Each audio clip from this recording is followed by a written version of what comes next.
Good evening everyone. तो जैसे हम लोग हर दिन कुछ ना कुछ सीखते हैं, कुछ ना कुछ जानते हैं, तो आज और टाइम के साथ जो चीज़ें पता चलती हैं वो तो और अच्छी लगती हैं। तो स्कूल में जब पीटीएम होता है और पेरेंट्स आते हैं तो उनका सबसे पहले क्वेश्चन होता है कि मैम हम लोग कैसे पढ़ाएं। हम लोगों ने ट्यूशन टीचर को बैठा दिया है और किस तरीके, सबसे बड़ा प्रॉब्लम ये होता है कि बच्चे खुद ही अपने आप में घबरा जाते हैं। इस समय बेटा ऐसा टाइम होता है कि आपको सेल्फ स्टडी की खुद ही ज़रूरत होती है। तो आप लोग यूँ ट्यूशन क्लासेस आखिरी मंथ के लिए लगाना, मतलब मुझे लगता है कि ये जो 20 से 25 दिन और 30 दिन होता है, ये खुद ही अपने आप को रिकॉल करने का टाइम होता है कि आपके सब्जेक्ट्स में आपको क्या क्या पढ़ा दिया गया है और क्या क्या आपको आता है और क्या क्या आप पढ़ सकते हैं। तो पहले बात करते हैं रिवीजन बनाएं कैसे, रिवीजन करें कैसे। या तो फर्स्ट यूटी में किया था, सेकंड यूटी में किया था, टर्म्स के हिसाब से। तो सबसे पहले क्या करना है आप लोगों को, जो पेरेंट्स मेरा वीडियो देख रहे हैं तो उनके लिए है ये, क्योंकि बच्चों को तो अलाउड नहीं होता फ़ोन। तो आप लोग अपने बच्चों को हेल्प कर सकते हैं, मैं दोनों के रेफरेंस में दिखा रही हूँ। कि सबसे पहले क्या है, अगर आप लोगों को एग्ज़ाम की तैयारी करनी है तो सबसे पहले अपना एक टाइम टेबल बना लीजिए। देखिए स्कूल तक भले इतने सारे टीचर्स हैं, उधर भी टाइम टेबल से सब लोग काम करते हैं। तो टाइम टेबल और शेड्यूल तैयार करना बहुत इंपॉर्टेंट है। चाहे आप एक सब्जेक्ट को देखिए, आज के डेट में होता है Hindi, English, math, science, computer, GK, MT, art, communication, बहुत सारे सब्जेक्ट्स होते हैं। इंग्लिश में 2 पार्ट में टेस्ट होते हैं, कभी लैंग्वेज होता है, कभी लिटरेचर होता है। तो बच्चों के पास अपने आप में इतना बड़ा सिलेबस होता है कि इन दिनों में ट्यूशन क्लासेस जा करके थोड़ा सा उनका ये डिस्टर्बेंस हो सकता है आना जाना। इससे बेटर है वो अपने घर में अपना प्लान बना करके पढ़ाई करें। इस समय ट्यूशन क्लासेस ना करके बच्चों को सेल्फ स्टडी के लिए छोड़ा जाए।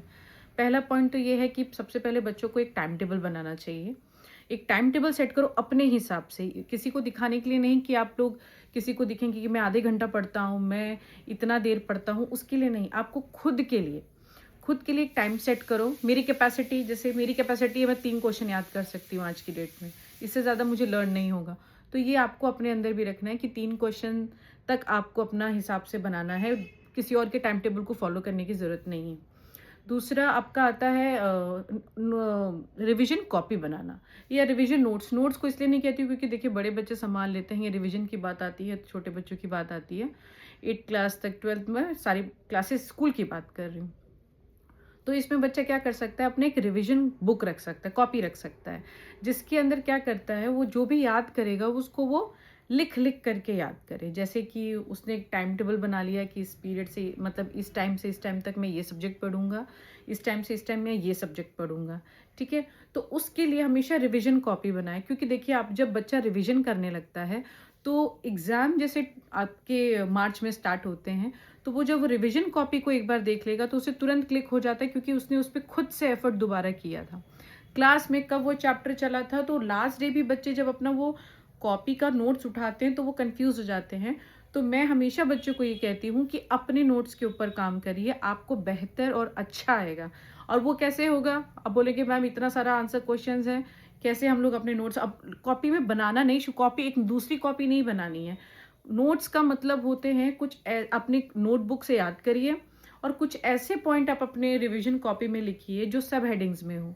ठीक है, कि अगर हम लोग बात करेंगे कि फॉर एग्जांपल एसएसटी का ही हम एक एग्जांपल लेते हैं कि 1857 में रिवॉल्यूशन का टाइम क्यों आया। ठीक है, 1857 के मेन कारण बताइए कि लोगों को फील हुआ कि उन्हें फ्री होना है। तो उसके रीजन से आप जैसे हाईलाइट कर, आप पूरी कहानी लाइन टू लाइन याद करेंगे तो नहीं होगा। हमेशा मैंने कहा रिवीजन कॉपी बनाइए रिवीजन के टाइम, और उसके अंदर सब हेडिंग, जैसे मंगल पांडे इवेंट, लक्ष्मीबाई वाला हो गया। ठीक है, और क्या ड्रॉबैक्स थे, इस तरीके के आप अपने बस मोटे मोटे पॉइंट्स आप लिखेंगे तो वो एग्जाम में हमेशा काम करते हैं। वो एग्जाम उस पॉइंट्स को आप मॉडरेट भी कर सकते हो।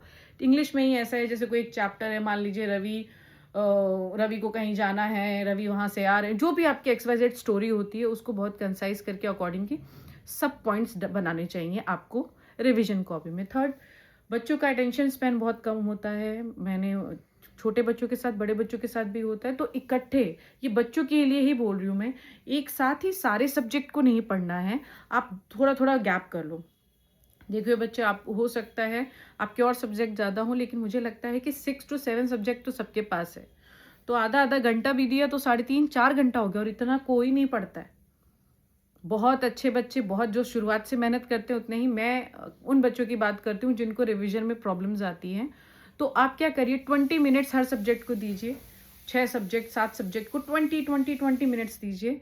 उसमें आपको जितने क्वेश्चन आते हैं, जितने, ये नहीं कि साइंस पढ़ रहे हैं 15 दिन तक साइंस ही याद हो गई और फिर जब मैथ्स का टर्न आया तो रिवीजन नहीं, एसएसटी का टर्न आया तो रिवीजन नहीं, इस तरीके से नहीं। हर दिन हर सब्जेक्ट को दीजिए। फिर इससे 2 चीज़ होगी, एक तो आपका सिलेबस पूरा होगा आपके एंड पे।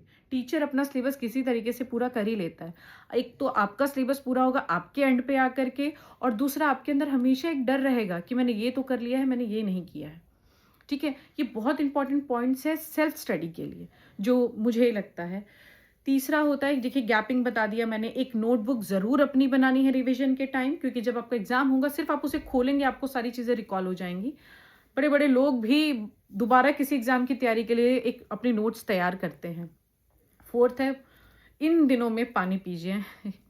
पानी पीजिए, और पानी पीने का मतलब होता है कि आप आराम से उठ रहे हैं, खाली पेट हैं तो आप पानी पी रहे हैं, खाने के बाद ना पी करके, क्योंकि पानी पीने से क्या होता है, सर दर्द नहीं होता है, ये ब्रेन की भी नर्व्स जो होती हैं वो फ्रेश रहती हैं और बच्चा अंदर से हाइड्रेट रहता है। बच्चे पढ़ते टाइम उनका बहुत ब्रेन यूज़ होता है, बहुत इनर कैपेसिटी यूज़ होती है। तो आप उसके लिए क्या कर सकते हैं, पानी पीना। ये तो बहुत ऐसा लगता है डाइट के लिए बता रहे हैं, और ये सब पढ़ाई करने के समय पानी पीना बहुत इंपॉर्टेंट है। वो आप, अगर आपके अंदर कैपेसिटी सिर्फ 1 घंटे की है या 1 डेढ़ घंटे में आप थक जा रहे हो, अंदर से आपको लग रहा है वीकनेस है, अब नहीं होगा, तो वो जब आप वाटर लेते रहते हो ना, तो एक तो आपका पेट भरा रहता है, दूसरा आप बहुत एक्टिव हो जाते हो अंदर से। तो पानी तो बहुत रिविजन टाइम में ये बहुत सब लोग मानते हैं इस चीज़ को कि पानी का इंटेक कम नहीं होना चाहिए। आप पानी पीते रहिए, थोड़ा सा खाइए, पानी पीजिए, अच्छे से अपने आप को हाइड्रेट रखिए। नेक्स्ट पॉइंट है कि जो बच्चे टाइम टेबल बनाते हैं, बेसिकली वो क्या करते हैं, स्कूल ओवर हुआ, स्कूल ओवर होने के बाद आपका टाइम टेबल शुरू होता है। मैं ट्यूशन क्लास जाऊंगा, 2-3 घंटा मिला, पढ़ लिया, 9 बजे तक रटा, लेकिन सब सुबह भूल गए। इस तरीके की सिचुएशन होती है। देखिए बेटा और पेरेंट्स, अगर आप लोगों का कोई दिमाग की बात करें तो हम लोग जैसे कहते हैं कि ब्रह्म मुहूर्त में उठना चाहिए। पहले के गुरुकुल ब्रह्म मुहूर्त में चलते थे, सुबह सुबह, मतलब कम्युनिकेशन स्किल पढ़ाया जाता था, लेक्चर डिफरेंट डिफरेंट चीज़ें सूर्य उदय के साथ हम लोगों को पढ़ाते थे, क्योंकि इसका साइंटिफिक रीज़न भी है। सुबह सुबह बच्चे का और किसी भी पर्सन का सबसे तेज दिमाग काम करता है 4, 5, 6, 7, 8, बस। उसके बाद जो उस इंसान की 10% जो दिमाग है, उस दिमाग पे पूरा दिन वो काम करता है। 90% दिमाग आपका 10 बजे तक खत्म हो जाता है। ठीक है, उसके बाद आपका लेजी डाउन रहेगा, आपका पूरा दिनचर्या थोड़ा डाउनफॉल में चलेगा। आप बीमार होते रहोगे, आपके अंदर अलग अलग बीमारियां डेवलप करेंगी। अब बीमारी मतलब बहुत बड़ी बीमारी नहीं, बट खाने का मन नहीं करेगा, उठने का मन नहीं करेगा, लेजीनेस रहेगा, वो भी एक डेफिशिएंसी हो जाती है बॉडी में। हम एक नींद भी ज़रूरी होती है, एक फ्रेशनेस भी ज़रूरी होती है। तो और टाइमली इसलिए कहा जाता है कि रूटीन से काम करें तो वो बहुत अच्छा होता है। नेक्स्ट है पानी भी हो गया है। कॉपी बनाने के साथ लिख लिख करके जो बच्चे प्रैक्टिस करते हैं, मैंने इसलिए कहा नोटबुक ज़रूर बनाइएगा रटने और लर्न करने के चक्कर में, क्योंकि वो टाइम गया कि रोट लर्निंग होती थी, बच्चों को रटवाओ रटवाओ रटवाओ। अब बच्चा खुद ही 3 घंटे के पेपर में एक क्वेश्चन में भी आप अगर फ्लक्चुएट हुए तो पूरा पेपर ख़राब हो जाता है। तो मुझे लगता है कि इस तरीके से रिविजन प्लान आपका मॉर्निंग में भी टाइम अपने टाइम टेबल में ऐड करिए, 2 घंटा। मॉर्निंग में उठिए, कोई सर्दी कोई गर्मी नहीं होती है, उठ के आप जैसे अपनी बॉडी को बनाएंगे वैसे आपकी बॉडी हो जाएगी। मॉर्निंग में उठिए, स्कूल के अटेंड करिए, फिर थोड़े सब्जेक्ट आप बाद में करिए। और अपना रिव्यू, सिर्फ अपना रिव्यू कि मैंने कितना पढ़ा है, कैसे पढ़ा है, मुझे आगे क्या करना है, उस दिन आप वो बस आप कैलकुलेट करिए।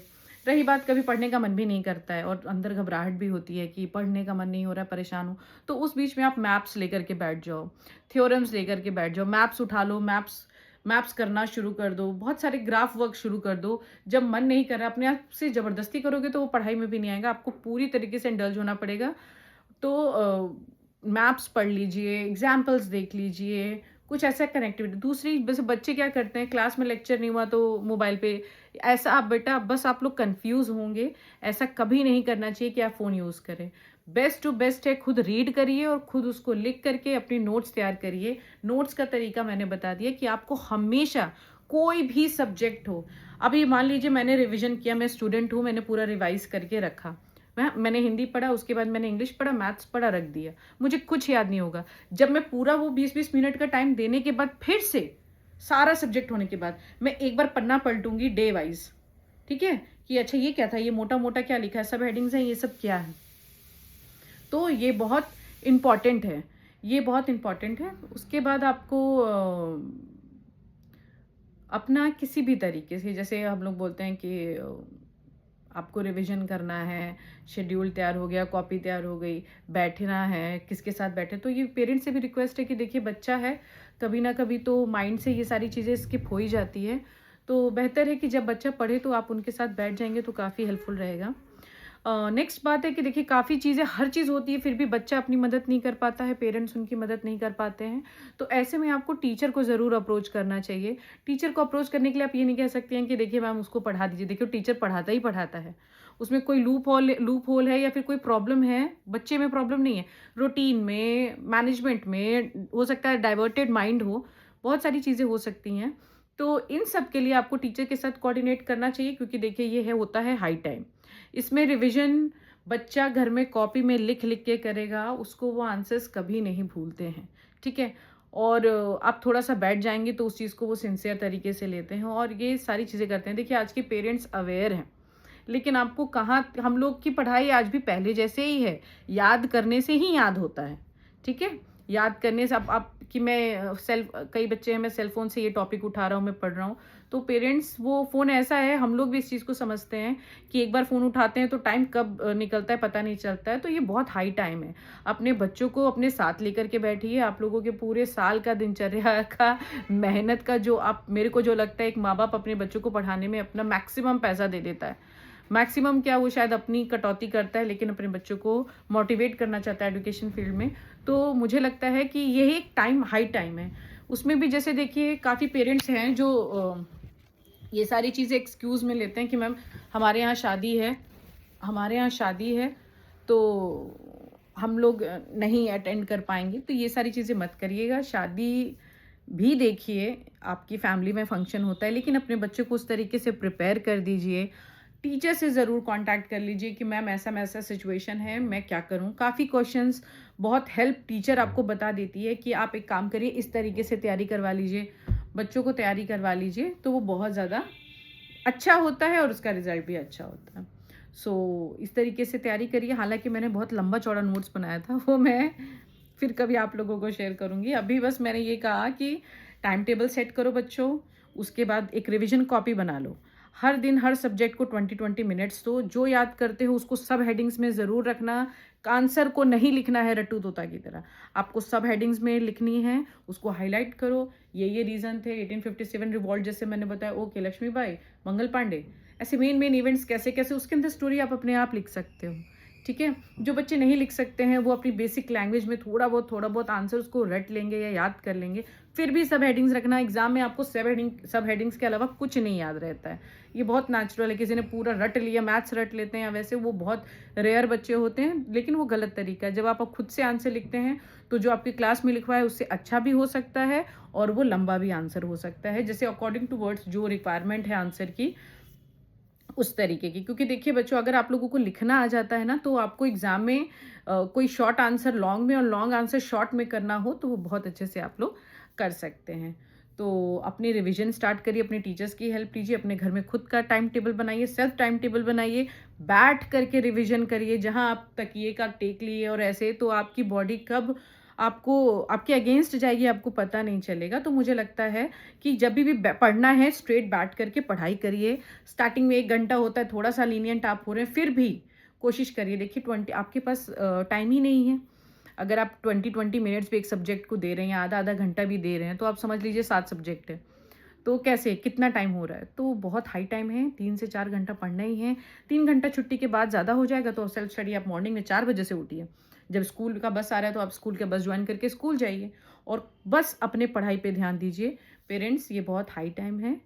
सो अगर कोई और जानकारी तो मैं कुछ अलग से नहीं दे रही हूँ, लेकिन हम एक्सपीरियंस बता रही हूँ कि इस तरीके से आप लोग तैयारी करेंगे तो 101% आपका आएगा। सब्जेक्ट वाइज डिवाइड कर लेना, एक हिंदी, फिर लैंग्वेज पढ़ा लिया, फिर थोड़ा टेक्निकल पढ़ा लिया, इस तरीके से अपने आप को तैयार करना, ठीक है।